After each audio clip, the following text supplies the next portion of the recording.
This is Daniel from CA, Corny America. He, him. Excellent. Hey there. Yeah, and wants to know, is the exploitation of non-human animals ethical? Hi, Daniel. How are you? That is correct. Hi. I'm going to assume that you are a vegan. That is correct. Yeah. Okay. Sorry, I didn't quite hear that. What exactly did you say? Of sorts? I said that is correct. I am vegan. Okay. Wonderful. Welcome. Is it hard to hear me? Because I'm using my headphones. Just let me know if it is. Yeah, not really. You're good.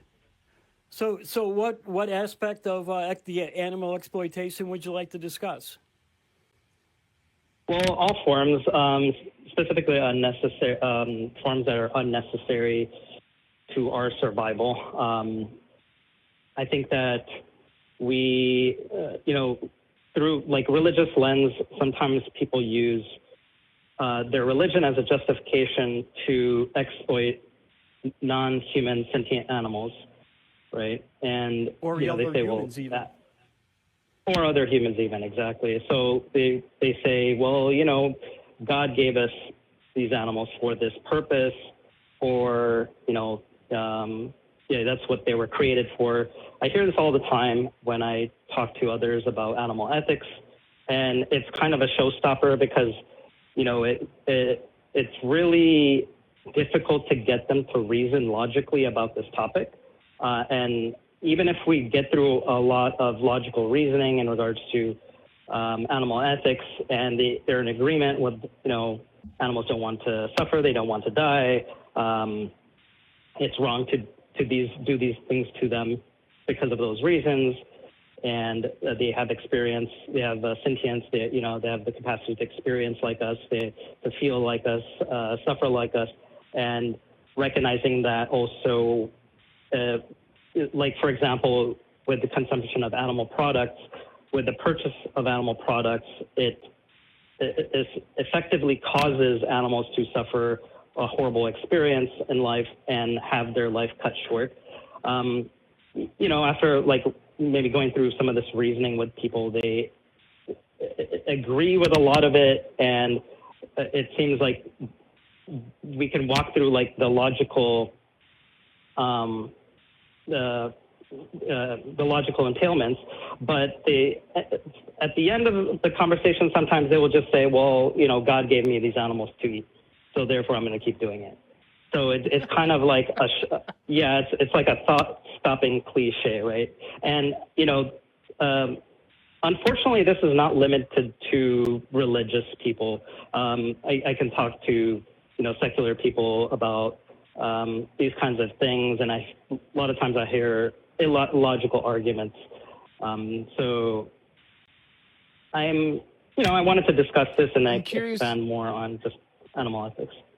I'm curious what, because I can see why they'd be very annoying with theists, because I'm not a vegan, so I don't have that conversation with theists. So you get the very fun experience of it's just faith, right? Like you just have to believe. I'm not saying that's what they say, but that line has the same effect for you, and I will just never experience that form of that argument, which I think is funny.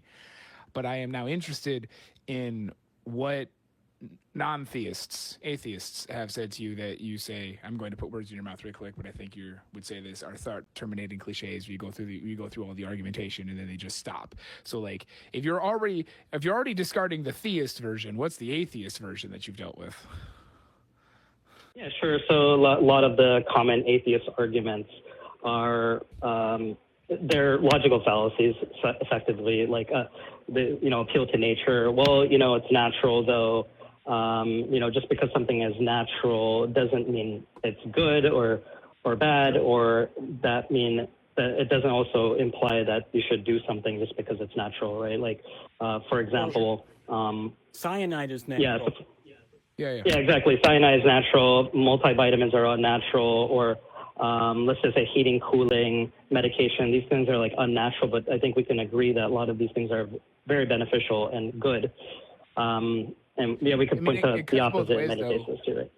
It does. Yeah, cut both exactly. ways, We can though. point. It's just because something isn't natural doesn't mean it's bad. What isn't natural? Yes. Seriously, what isn't natural? Plastic. Yeah, actually, that's a good.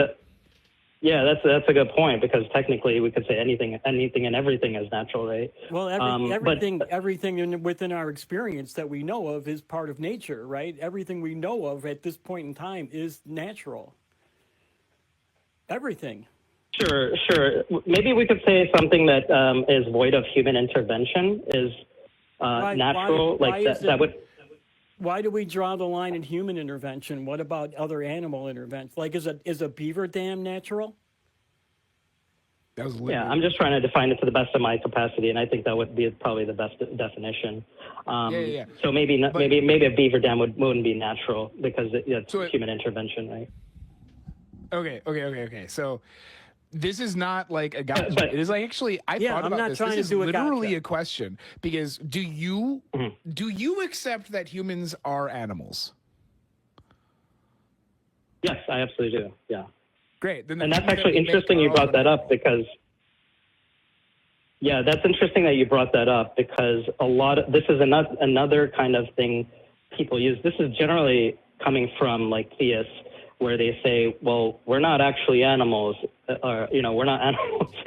And this is why I am always trying to emphasize non-human animals, because we are also animals, but we always tend to put ourselves in this category seemingly where we're not. And when we say animals, we forget, or maybe some people forget sometimes, that we are also I'm super animals. okay saying I'm an animal. Yeah. I'm just saying I'm more important. I can't, like, that's going to be an unsatisfying answer for you, and I'm happy to dive into it, but I'm just going to not bury the lead until you will not be happy with how I answer your question. You will find it unsatisfying, and I find myself and my existence more important than non-human animals. And I don't think so when we come to talk about things like torture, like literal torture, I would absolutely say that is 100% unethical, because that's just misery for misery's sake.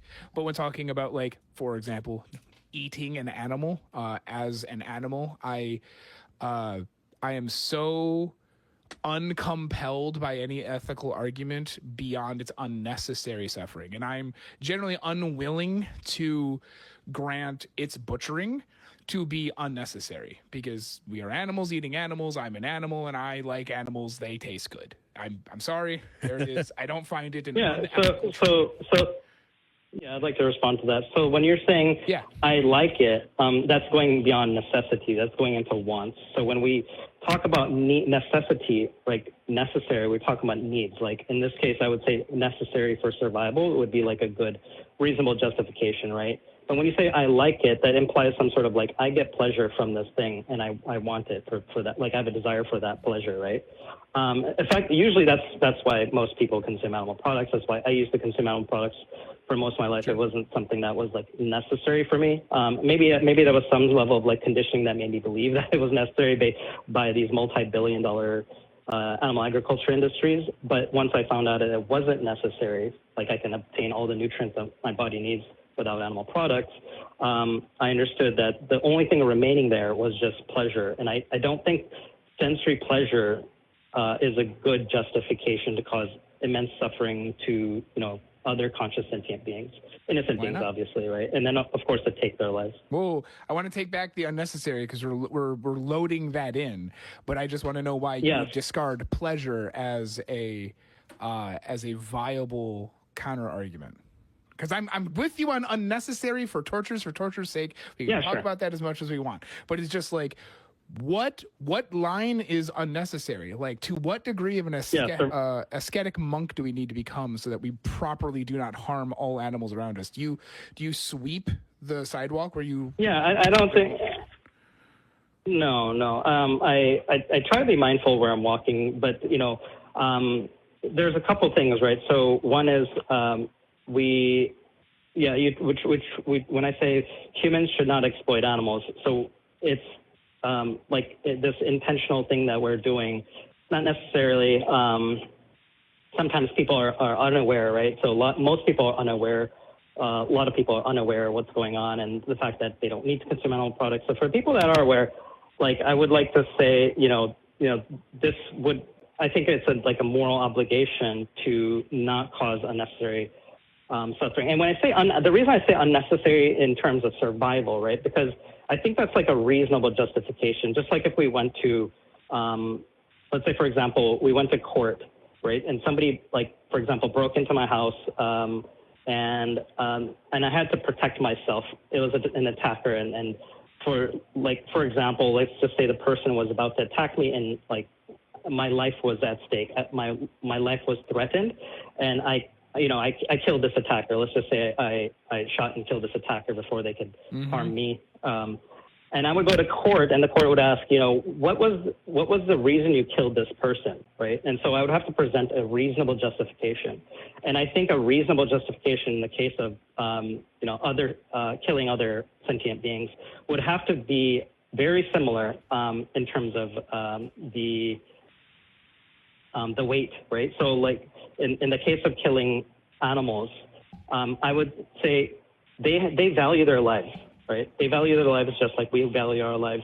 They want to live just like we want to live. Like cats and dogs, pigs, cows, and chickens. They also have an self-interest to live and continue life, have good experiences. And I think it would be wrong. What animal does not have self-interest? Well, there are some animals that are not sentient. There are some animals that are not sentient. Right. So you're going back and forth because I just want to really understand which animals you care about, because you're going back and forth between animals and sentient animals. Yeah. Which are the ones that are allowed to live? Yes. Because let me just give me shrimp? Would it be an ethical to opportunity eat a to clam? respond. Yeah, you brought up several points, and I'm responding. To so you said. I have these questions because I'm trying to respond, but you guys are not letting me respond.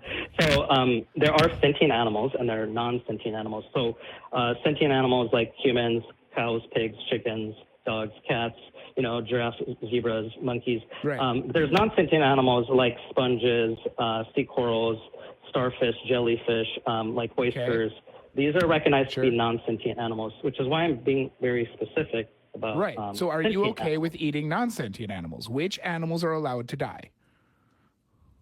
Yeah, like I don't think there's an ethical issue with eating non-sentient animals. I would say. Okay, so for it's sentience. That's for you. You all animals non-sentient you can eat. That's just what I'm trying to get to right now. Is this correct? Yes, that's correct. I'm emphasizing sentient animals. Yes. How do you measure? That's why I'm emphasizing it. Well, I personally don't have the scope because I'm not like a neuroscientist, and so I leave it to the authority in terms of this. And when I look at what I'm talking about is the scientists that study this, neurochemistry, neurobiology. There's a consensus of scientists that have determined that there's some animals that are sentient and some animals that are not. And I kind of explained, some of the cases in which they are, some of the cases which they're not. So I leave it up to the authority in regards to sentience, but there are parameters that they can test. I'm not super familiar with it, just to be completely honest with you. I don't want to beat you up about not having an exact list of all animals that are sentient or not. I just want to point out. Yeah, right. We are in fact right now. So you brought up fallacies earlier, and I'm not even saying that you're conducting one, but fallacies are only fallacious if they are in fact fallacious. Have you heard of the fallacy? Yes. Okay. Well, so the fallacy. Yes. Yeah. So where just because someone uses a fallacious argument doesn't mean that they are in fact wrong, right? So like I want to kind of discard just like, oh, gotcha. Like that's not really the goal I'm trying to get here. Is right now we are in fact engaging in special pleading, and special pleading is some animals are different from other animals, and it's fallaciously special pleading unless we actually do have a criterion upon which it is in fact a special case, which you are saying you leave to the experts. Okay, cool, fine. So there are some animals that you find and believe to be sentient, but not others. I mean, sure. Yes, based on scientific evidence. Correct. Yeah. Sure. This is a route I'm sure you take a lot, or a lot of people take with you, right? Yeah, I mean, I can. Yeah, so when you ask me about the secular ethical, secular ethics that kind of oppose veganism, I think yes, like I said, a lot of times there are logical fallacies, like nature though, right? Like, well, lions do it, or like this isn't just natural. These kinds of things like don't really tell us about how we should act, and that's the question about ethics, and specifically animal ethics. Like, how should we act towards other sentient animals, right? Well, and then let and me ask I want you to to defend. well, I want to also like state the other thing. Like another fallacy we hear a lot is, well, we've been doing it for a very long time. But right? I'm not and making I that would say just argument. because Yeah, we're not making relevant. that argument. We're not making those arguments. Talk to us, okay? Yeah, which was why I'm interrupting you, not to be rude, but to okay. stop you from making an argument I'm not making. So now I'm very curious what you would say in this case, where I forget what they're called, but there is a sect of monks that sweep the sidewalk so they don't step on any bacteria or germs and things like that. In their view, what you just said, which would be the only animals that are deserving of this ethical framework, is sentient animals, and they disagree with you. So now I would like you to tell me what you would tell them, why yours is better and they're wrong. Yeah. So I think that sentience is a good marker. I think I can't see a better reason to give moral consideration. When we think about what that is, when we're giving moral consideration to someone in terms of thinking about how our actions affect someone, we're thinking about, generally speaking, how do they feel? How do they suffer? Are they going to feel pain? Are they going to feel sad? Are they going to feel happy? These are the things that indicate to me what is like a good action or a bad action, right? And sure. When we're talking about, so this is why if an organism doesn't even have the capacity to have experience, right? And like these non-sentient beings like viruses or bacteria or plants, right? They don't have the capacities. They don't even have the systems to have the capacity of sentience. So the quality of having an experience is the thing that I believe is the most important, in my view. And I think it's the most reasonable thing to make a judgment in regards to like our actions, whether something is like good or bad towards them. So I don't know if that, hopefully you understood that. Yeah. So I did, but my immediate, being the Janist, thank you, Stephen. Being the Janist, my immediate counter argument is, do you accept that there was a time in human understanding that animals did not have these experiences? So much so that I'm going to say this with a giant asterisk, by the way. We didn't get a super chat, but here's your super fact. I'm not actually sure this is correct. I'm pretty sure it is. Somebody fact check me. That Tycho Brahe threw cats out of windows to prove that the screaming that they had was a robotic, soulless mechanism to make us feel for them. So you do, I suspect, accept that humans did believe animals were not sentient or could feel. That was the case before, yes? There might have been a time, yeah, we didn't have the capacities, yes. Well, okay, cool. So, and then we got better, right? And some do. And we understand evolved. that some Yeah, animals. yeah, we evolved. Well, yes, to have these we didn't capacities, evolve. Yes. We have a better understanding of animal experience. Our understanding evolved. Mm-hmm. Okay, sure. Yeah, right. We gain more facts. No, could it be the case that we still don't have all the facts and the level of experience that you're not used to suspecting an animal could have does exist in some animals and we just don't know it yet? It definitely could be the case. We have to depend. Janist. So we have to depend on ridiculous question. Let's take this one step further. Yeah, I mean, we are doing research into this and finding out that some of this is true as well. How do we know that plants don't have a degree of consciousness that we don't understand, right? But we are learning that plants do have some degree of consciousness, at least some plants do, right? So is it ethical now to kill a plant to eat? Or just to kill this particular plant because I like the way it tastes over the way that plant tastes? That's a whole lot of maybes. Yeah. So Every I mean, like we could organism also exists to continue to live. All of them. What foods can we Yeah, eat so- that don't kill something? I actually know the answer to this, but Well, dairy products and honey. you guys want me like, to respond? Or, I don't know if can you guys hear me? Sure. Yeah. So like we have to kind of key off of our current day scientific evidence, right? We have nothing else to go off of. Sure, in the future we could also discover that God is true, right? But we have to kind of go off of our epistemics that we know of and that are studied, observable, factual, right? So we do know that plants don't have nervous systems. They don't have brains. They don't have the That capacity doesn't mean to they don't these- have a type of consciousness that we don't understand. And we know what that if- in a grove of trees, if the trees on one end of the grove start to suffer from a disease, the trees on the other end of the grove start to develop antibiotics for that disease.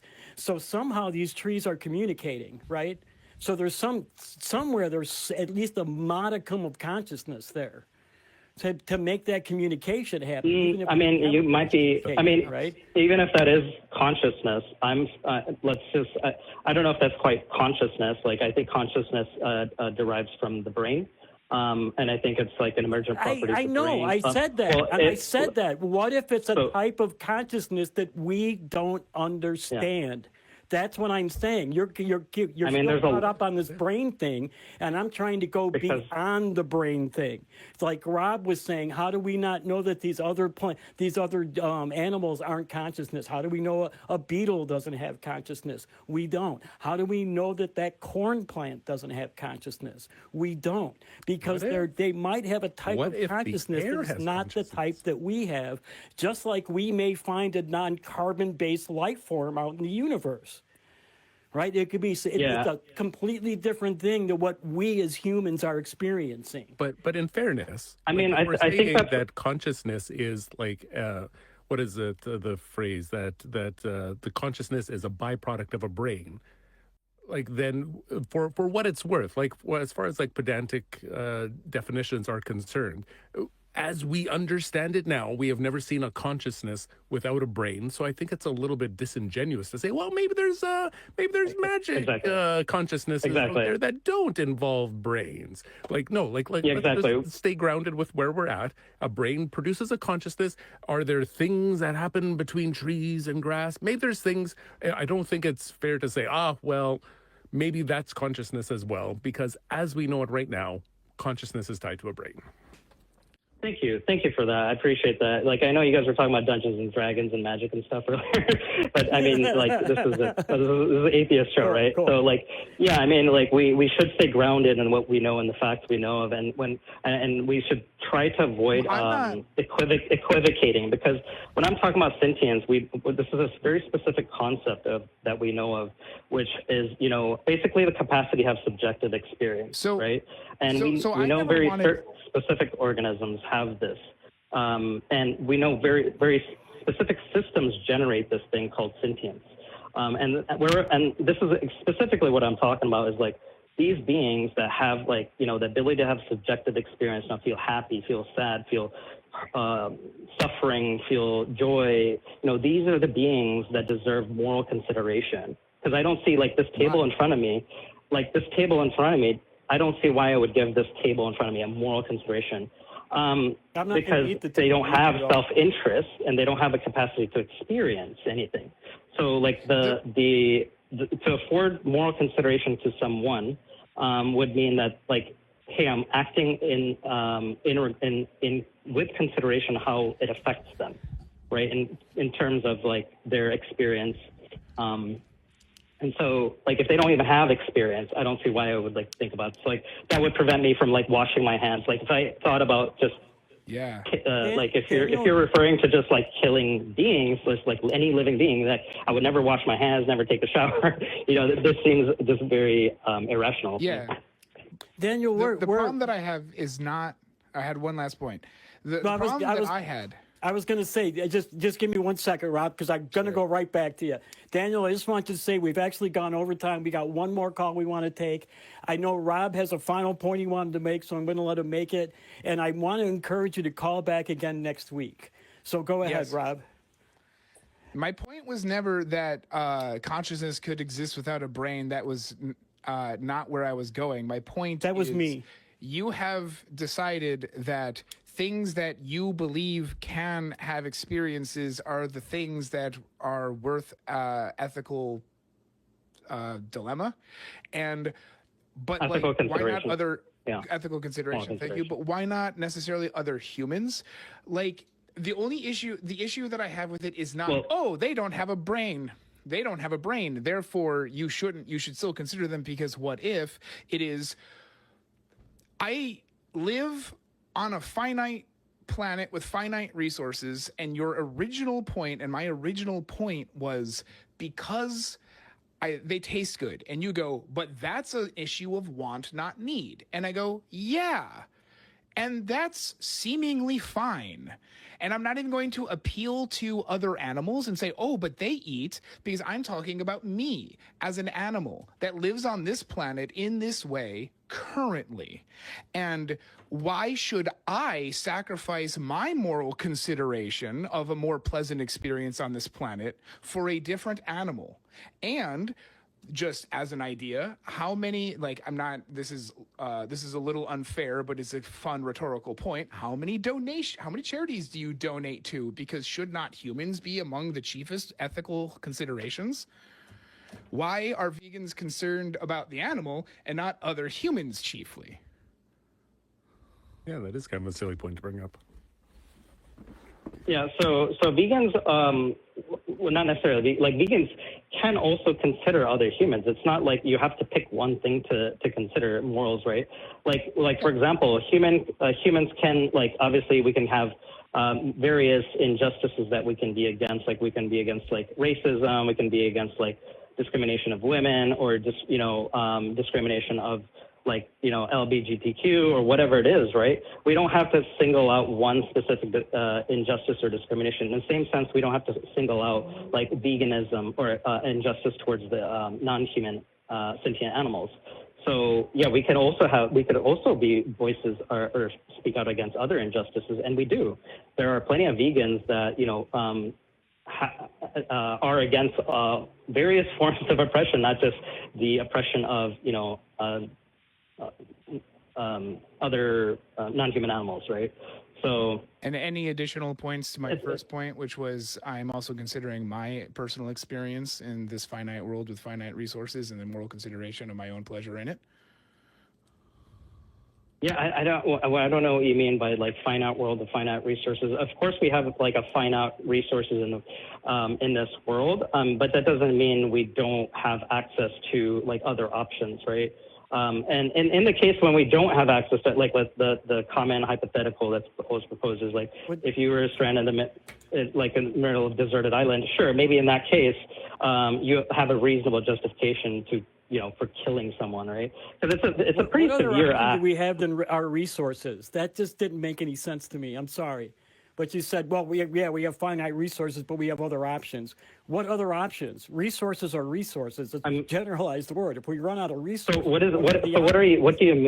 I'm asking you, what do you mean by that? No, I was wondering what you meant by that. That's my question, because you were the one that said it. Right. When we run out of resources, we have other options. That's what you said. So I'm wondering, because resources, if we run out of resources, we're out of resources. I don't know what other options there are. Respond. Like, what I'm trying to say is that, yes, we are limited in resources on this planet Earth, right? But that doesn't mean individuals don't have access to various options. So just saying, yes, we're limited by resources like on planet Earth, that doesn't really imply anything in regards to like your specific context or like your resources situation. Are way more than just actual physical objects.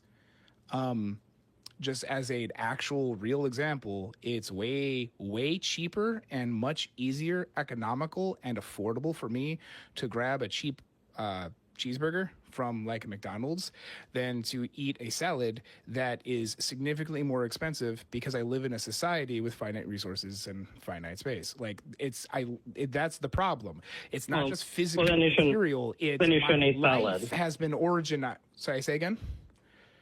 And you shouldn't eat salad. I mean, vegans, I know like there's this popular misconception that vegans just eat salads all day. Well, that's not what vegans eat. So we should eat foods that are like more sustainable and Right. Like there's a lot of, by the way, in regards to the cost thing, I do want to address that because Oxford University actually did a study. You know what? Wait, save it, Daniel. Save it for your call next week. Because as I said, like over 5 minutes ago, we're already over time, and I have one more call we need to get to. So I want to encourage you to call back next week, but we're going to end this call right now because I do need to move on. I'm sorry about that, but it's a necessity. Please call back. So yes, please, I encourage you to call back. And I want to thank you very much for calling in. I mean, you made some great points. So what did you think, Stephen? Your favorite call? Any thoughts on the callers? I really appreciate it, Daniel. Like I'm an aspiring vegan. I fall short of the standard that I set for myself, and it's just this is the best that I can do right now. But I want better for myself, and so that's my cross to bear. But yeah, I think I'm glad that racism isn't as in vogue as it has been, and maybe one day speciesism won't be as prolific as it is now. I don't know. But yeah, I appreciated hearing his perspective.